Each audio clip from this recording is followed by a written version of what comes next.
কাজী মসুদা শুরু করছি সময় টিউ। আজকের বিষয় হচ্ছে যে বালা বাংলাদেশ অ্যাসোসিয়েশন অফ লস অ্যাঞ্জেলেসের নির্বাচনকে কেন্দ্র করে একটা ক্রান্তি লগ্ন এসেছে। এই সম্পর্কে আমরা আলোকপাত করব। আমার সাথে রয়েছেন একজন নির্বাচনের পদপ্রার্থী, সিনিয়র ভাইস প্রেসিডেন্ট, উনি জমা দিয়েছেন, জনাব আহমেদ কবির আছেন আমাদের সাথে।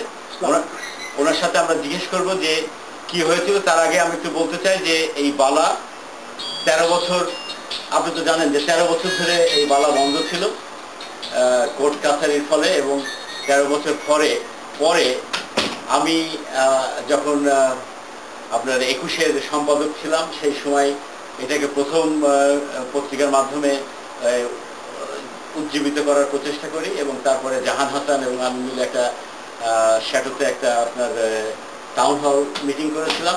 এই সময় আপনার অনেকেই বিরোধিতা করেছিল, তার জন্যে আমি বলবো যে সহায়তা করেছেন সৈয়দ দেলোয়ার দিলি, মাহমুদ জামি ভাই, তারপরে ছিলেন হচ্ছে যে নঈম হাবিব, এবং আমাকে তথ্য দিয়ে সরবরাহ করেছে কাজী রহমান।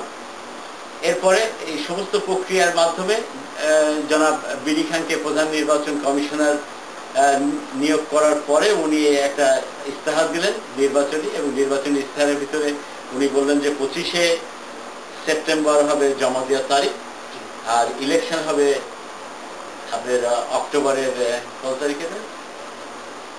উইথড্র করার তারিখ হলো অক্টোবর 12, আর ইলেকশনটা কবে ঠিক 25 অক্টোবর 25। এই হচ্ছিল ইস্তেহার। এখন যখন এই 25শে সেপ্টেম্বর যখন ঘোষণা করা হয়, এটা রমজান মাসের ভিতরে পড়ে, তখন আমাকে জনাব মমিনুল হক বাচ্চুর যিনি স্পোকস পারসন শামীম হোসেন, উনি আমাকে বললেন যে আমরা চিফ নির্বাচনী কমিশনের কাছে আমরা প্রতিবাদ জানিয়েছি যে এটা পিছানো হোক, কারণ রোজা রমজানের সময় আমরা আমরা নির্বাচনী বিষয় নিয়ে আমরা একটা ঝামেলা করতে রাজি না, এটা ধর্মীয় ফিলিংসের থেকে বলছেন। এবং এইটা মমিনুল হক বাচ্চু নিজেও বলেছেন আমাকে, এবং তিনি নির্বাচন কমিশনের কাছেও টেলিফোন করেছেন, এবং বহু লোকে ইমেলে করেছেন, তারও প্রমাণ আছে। আমি নিজেও কথা বলেছি ব্যাপারে যে সবাই চাই। তো এইটাকে নিয়ে যখন 25শে সেপ্টেম্বর আসে, তখন আপনার এটাকে বিডি খান বললেন যে ঠিক আছে, যদি যে 10 জন কমিশনার আছে এদের যদি মেজরিটি বলে যে আমি একা দায়িত্ব নেব না, যদি মেজরিটি বলে যে ঠিক আছে পিছানো উচিত ধর্মীয় কারণে, তখন আমি এটাকে মেনে নিতে পারি, তাছাড়া আমি এটা নিজের দায়িত্বে আমি এটা করবো। তখন সবাইকে জিজ্ঞাসা করা হলো, উনি 10 জনের ভিতরে 6 জনকে পেলেন হ্যাঁ, এবং সেটা ইমেলের মাধ্যমে, শুধু মৌখিক হবে না, প্রুফ হিসাবে একটা ইমেলও পেয়েছেন। এবং তারপরে পরিপ্রেক্ষিতে আপনার 9টা 38-এ আমার সাথে ওনার কথা হয়েছিল। উনি বলেছেন যে আমি নির্বাচন পিছিয়ে দিলাম, এই নির্বাচন না নমিনেশনের পথে। এটা কিন্তু নির্বাচনে কিন্তু পিছায়নি, নির্বাচন ঠিকই আছে, শুধু নমিনেশনটা পিছিয়ে দিলাম, এটা রোজার পরে হবে। কবে হবে? 7 দিন পরে না 8 দিন পরে, এটা আমি পরে জানিয়ে দেবো, কিন্তু আমি পিছিয়ে দিলাম। এইটা বলার পরে তখন আমাকে যে মাহতাব উদ্দিন টিপু, উনি বললেন যে আমরা তো যখন শুনলাম যে পিছাবে না, তখন আমরা কিন্তু রেডি হয়েছিলাম দেওয়ার জন্য, এবং এটার আপনার অ্যাপ্লিকেশনগুলো জমা ওই আপনার ওসমানী মিতু একজন নির্বাচন কমিশনার, তার কাছে দেওয়ার কথা ছিল, দিয়েছে বললেন। এবং যখন বললেন যে এটা পিছাই দেওয়া হয়েছে, তখন ওরা বলে কি তাহলে আমরা তড়িঘড়ি না করে সময় যখন আছে তা আমরা তারাবি নামাজ পড়তে যাচ্ছি, হ্যাঁ আমরা ফিরে এসে এটা নিয়ে আলোচনা করবো। তো ওরা জমা দেয়নি, বিকজ চিফ কমিশনার বলেছেন যে পিছিয়ে দেওয়া হয়েছে, এরপরে তো আর কিছু হতে পারে না। হ্যাঁ, তারপরে এটা গেল এই সাইডের কথা। এখন আরেক সাইডে আপনি ছিলেন, যেখানে আপনি জমা দিয়েছিলেন, আপনি কি একটু বলবেন যে ওখানে কি ঘটনা ঘটেছে? আমি ধন্যবাদ খুদা সাহেব আমাকে ডাকার জন্য। আমি এর পিছনে একটু বলবো বালা সম্বন্ধে। আমি যখন নির্বাচন কমিশন আমাদেরকে ডাকেন টাউন হল মিটিংয়ে শ্যাটোতে, আপনিও ছিলেন, আমি নিজে প্রশ্ন করেছি কিছু এবং কিছু উত্তর পেয়েছি। ওনারা খুব পরিষ্কারভাবে বলেছিলেন, আমিই বলেছিলাম, আরও কয়েকজন বলেছিলেন যে আপনারা যদি এই ধরনের মিটিং বিভিন্ন জায়গায় করেন তাহলে এটা সুবিধা হয় মানুষের জন্য।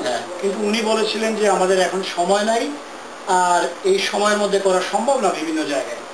এটা একটা জিনিস উনি বলেছেন।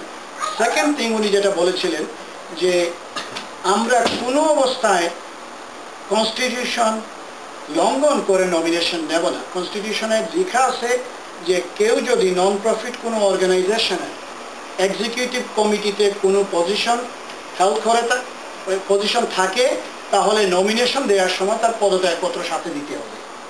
এই জিনিসটা উনি পরিষ্কার করে বলেছেন। হাওয়েভার 25 তারিখে বারবার যখন আমি বিভিন্ন জায়গায় কল করে জানলাম যে নমিনেশন দেওয়ার টাইম হলো 7 to 9, হুদা সাহেব আমি হতে পারে না 7 to 9, তারপরও আমি সবার প্রথম ওইখানে যাই, 7টার একটু আগে যাই। জি জি, আমি তাওরাত রেস্টুরেন্টে যাই ইফতারি। আমার সাথে ছিলেন কুদ্দুস খান সাহেব মতামতের, উনি আর আমি দুজনই বসা ছিলাম। আমরা 7টা থেকে 7:40 পর্যন্ত কোনো কমিশনারকে দেখতে পাই না, কেউ ছিল না এখানে। 7:40 সৈয়দ আবেদ সাহেব আসলেন, নিপু সাহেব। উনাকে আমি জিজ্ঞেস করলাম যে নিপু ভাই আমার কাছে ফর্ম নাই, আপনি একটা ফর্ম দেন, আমি ফিল আপ করে দিয়ে দিই। উনি বললেন যে আমি তো ফর্ম আনি নাই। উনি যখন বললেন ফর্ম আনি নাই, আমরা ওয়েট করলাম। অ্যাবাউট 8:10 শামসুল ইসলাম সাহেব ফর্ম নিয়ে আসলেন। আমি যতটুকু জানি উনি নির্বাচন কমিশনের কোনো সদস্য না, তবুও উনি ফর্ম নিয়ে আসলেন। 8:15 সেকেন্ড কমিশনার যিনি জসিম উদ্দিন সাহেব, উনি আসলেন 8:15। উনি এসেই সবাইকে বললেন যে আমরা 9টার 1 মিনিট দেরি করব না, আমরা ঠিক 9টার সময় বন্ধ করে দেবো। 45 মিনিট। কিন্তু উনি এত পাংচুয়াল টাইমের প্রতি যে 9টার 1 মিনিট দেরি করবেন না। হাওয়েভার হি শোড আপ এট 8:15 এবং কোনো কমিশনার 7:40 আগে আসেন। মুজিব সিদ্দিকী সাহেব ছিলেন ওইখানে। উনি একটা প্রশ্ন করলেন যে আপনারা মাত্র 2জন কমিশনার এখানে, বাকি কমিশনাররা কোথায়, চিফ কমিশনার আসবেন কিনা? নিপু সাহেব উত্তর দিলেন যে চিফ কমিশনার আসবেন না, আর আমরা এই 2জন এখন। হাওয়েভার আমার নমিনেশন পেপার আমি সাবমিট করি। কতজন নমিনেশন সাবমিট করেছিল? যখন সাবমিট করি, আমার সাবমিট করার পরে আমি জানলাম যে 9 জন নমিনেশন সাবমিট করেছে। কিসে কিসে বলতে পারবেন? এবং 9 জনের মধ্যে মাত্র একটা পজিশনে 2টা নমিনেশন পড়েছে।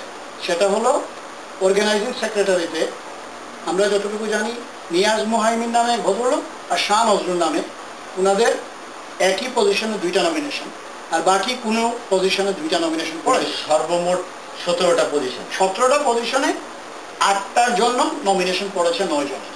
ওকে, এতটুকু আমি জানি। অ্যাবাউট 9:20, 9:30 পর্যন্ত নমিনেশন নেওয়া হয়েছে ওইখানে। নমিনেশন দেওয়ার সময় কিন্তু 25শে সেপ্টেম্বর যদি বলা হয় তাহলে কিন্তু 12টা পর্যন্ত থাকে। নিয়মে কিন্তু এটা 12টা পর্যন্ত থাকার কথা, কিন্তু ওইখানে একটা জিনিস বলা হয়েছে।